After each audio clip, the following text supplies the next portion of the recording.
तव शुभ जन्मदिनं शुभाब्दपूर्तिदिनं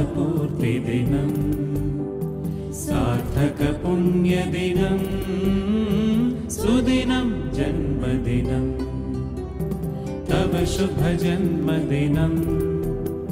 शुभाब्दपूर्तिदिनं सार्थक पुण्यदिनं सुदिनं जन्मदिनं सुयश आर्जयतु सुकीर्तिं प्राप्नोतु सुखदुःखे द्वन्द्वे च सदा विमोदयतु